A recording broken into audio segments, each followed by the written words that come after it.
তেজ হসপিটাল থেকে ফোন করেছিল? হ্যাঁ। তার মানে রিপোর্টগুলো কি চলে এসছে? হ্যাঁ, সেটার জন্যই ফোন করেছিল। ও চলো আমরা তাহলে কি নিয়ে আসি। না না, এখন তো যেতে পারবো না। তোমার প্রমোশনাল ভিডিও শ্যুট আছে, তারপরে মিডিয়াকে ডাকতে হবে, ইনভাইট করতে হবে, অনেক কাজ। এমনি তো আমি ফিট আছি, সব রিপোর্ট নর্মালি তো আসবে। তেজ, আমি তবুও তোমার ব্যাপারে কোনো রিস্ক নিতে পারবো না। আরে একদম ঠিক কথা বলছি রে সুধা। আচ্ছা, রিপোর্টটা তুলতে কতক্ষণ সময় লাগবে বলতো? আর সব কিছু আগে থেকে চেক করে নেওয়া ভালো। বোঝো তো তোমার ভাইকে, আমার কথা তো শুনছেনই না উনি। আচ্ছা ঠিক আছে, তোমাকে শ্যুটে ড্রপ করে আমি চলে যাবো রিপোর্ট আনতে, হবে তো?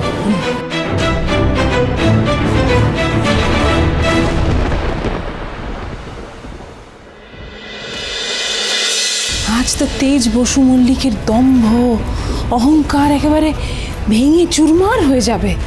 How can I miss it? Oh my god!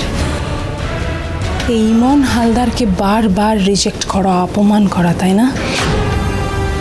তেজ বসু মল্লিক, আজ এমন ধাক্কাটা তুমি খাবে যে আর ঘুরে দাঁড়াতে পারবে না। কখন আসবে তেজ? তো দশ হইছে না। ওই তো। আচ্ছা এই রে, আমাকে না দেখে ফেলে আবার। তেজ বসু মল্লিক, ধামাকার জন্য রেডি হয়ে যাও। এক্সকিউজ মি, আপনারা ফোন করে ডেকেছিলেন আমার রিপোর্টটা? মিস্টার তেজ বসু মল্লিক, হ্যাঁ। এই মাত্র রিপোর্টটা। Thank you.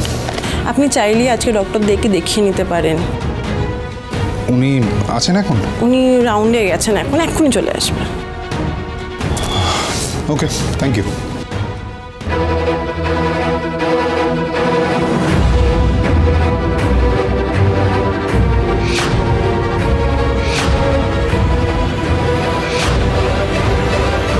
দেখো দেখো তেজ বসু মল্লিক, ভালো করে দেখো। এই একটা রিপোর্ট তোমার জীবনটা ওলট পালট করে দেবে।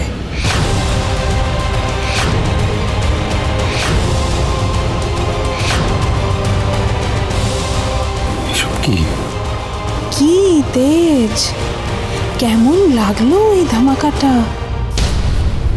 তেজ এখনো রিপোর্টটা নিয়ে এলো না কেন? এখনো রিপোর্ট পাইনি নাকি?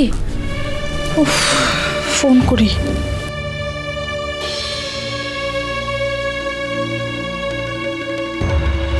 ফোনও তো ধরছে না। দিদি ভাই, দিদি ভাই, হ্যাঁ বলো। দেখো তোমার জন্য আজকে কত গিফট এসেছে। কিসের গিফট?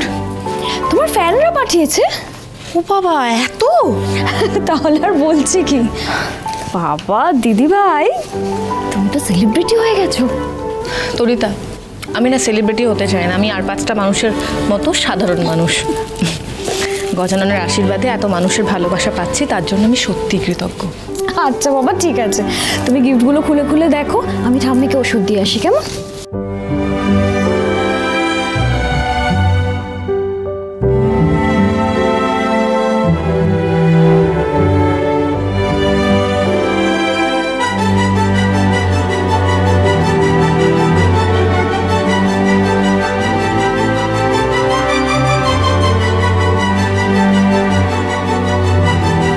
আমি যদি আমাদের মাঝে একটা ছোট্ট সুধাময়কে নিয়ে আসতে চাই,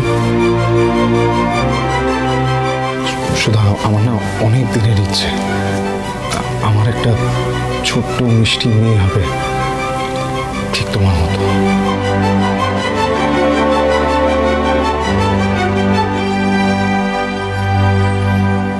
না, এটা হতে পারে না। রিপোর্টে কোনো গন্ডগোল আছে। এক্সকিউজ মি, ডক্টর দে কি রাউন্ড থেকে এসছেন? এই তো স্যার রাউন্ড থেকে চলে এসছেন। শুনুন, আমি আজ আর কোনো ওপিডি পেশেন্ট দেখবো না, আমার তাড়া আছে। ডক্টর দে, আপনার সঙ্গে জরুরি কথা আছে। মিস্টার বসু মল্লিক, হ্যাঁ, আমার এই রিপোর্টে আমি আপনার রিপোর্ট দেখেছি। মানেটা কি এই রিপোর্টের? আপনি আসুন আমার সাথে।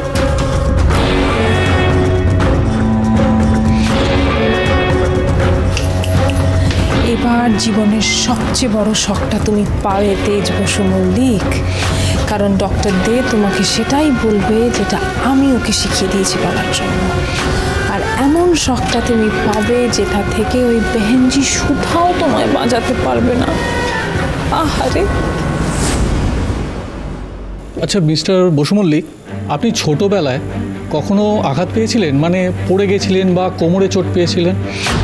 ছোটবেলায় তো অনেক, হ্যাঁ, একবার খেলতে খেলতে সিঁড়ি থেকে পড়ে গেছিলাম, কোমরে চোট লেগেছিল, বেশ কিছুদিন আমি বিছানা থেকে উঠতে পারিনি। এটাই সাসপেক্ট করছিলাম। কিন্তু না, সেটা তো অনেক বছর আগে। দেখুন মিস্টার বসু মল্লিক, আপনার যে অ্যাক্সিডেন্টটা হয়েছিল সম্প্রতি, তাতে আপনার চোট লেগেছিল ঠিকই, কিন্তু আপনার রিপোর্ট যা বলছে তা সত্য কোনো ইনজুরি থেকে হয়েছে বলে আমার মনে হচ্ছে না। ডক্টর প্লিজ আমাকে একটু ক্লিয়ারলি বলুন যে এই রিপোর্টটার মানে কি? Pelvic trauma induced infertility. মানে হলো আপনার যে পেলভিক ইনজুরিটা হয়েছিল তার ফলে আপনি বাবা হওয়ার ক্ষমতা হারিয়ে ফেলেছেন। এটা কি বলছেন আপনি? আমি তো তোমার এই এক্সপ্রেশনটাই দেখতে চেয়েছিলাম তেজ। তেজ তো ফোনটাও ধরছে না, কি হলো কে জানে, ফোনটা কেন ধরছে না?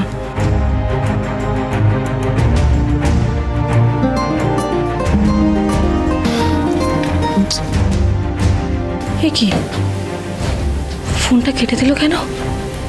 সব ঠিক আছে তো?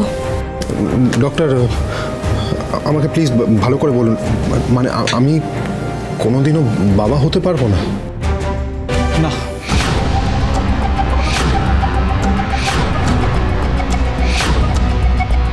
এটা কি করে হতে পারে? না না, এই রিপোর্টে কোনো গন্ডগোল আছে,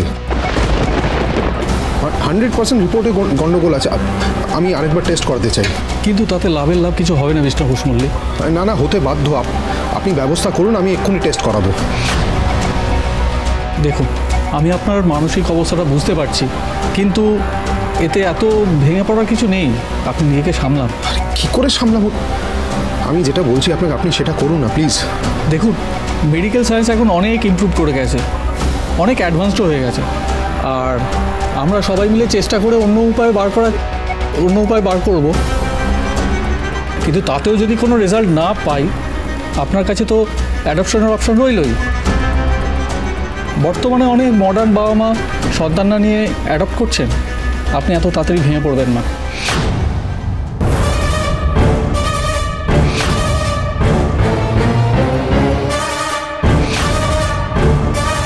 well done doctor, well done. Doctor De, আপনাকে আমার এই ছোট্ট কাজটা করে দিতে হবে প্লিজ। দেখুন, আমি একজন পেশেন্টকে এইভাবে মিসগাইড করতে পারি না। মিসগাইড কেন ডক্টর, মিসগাইড কেন? আপনি রিপোর্টে যা লেখা আছে সেটাই ওনাকে বলবেন। You just follow the report, ব্যাস, বাকি সবটা আমি দেখে নেব, ট্রাস্ট মি। কিন্তু সেটা তো অনুচিত। অনুচিত? কিছুদিন আগে আমি শুনলাম একটা ফ্যামিলি তার মেয়েকে ভুল চিকিৎসা করার জন্য বোধহয় আপনার কাছে একটা কেস করেছে, ইজন্ট ইট? আর সেই জন্যে আপনার ডক্টরস লাইসেন্সটা নিয়ে বোধহয়। দেখুন doctor De, out of court সেটেলমেন্টের সমস্ত দায়িত্ব আমার, রাইট? কিন্তু তার জন্যে আপনাকে এই কাজটা করে দিতে হবে। ইউ আন্ডারস্ট্যান্ড না, গিভ অ্যান্ড টেক। রাইট। আর মিডিয়া অবধি এই কথাটা যেন কোনোভাবে না পৌঁছায়, সেটার দায়িত্ব আমি নিলাম, আই প্রমিস। আমার একটা জরুরি কাজ আছে, পরে একদিন এসব নিয়ে বসে আলোচনা করা যাবে। Please take care.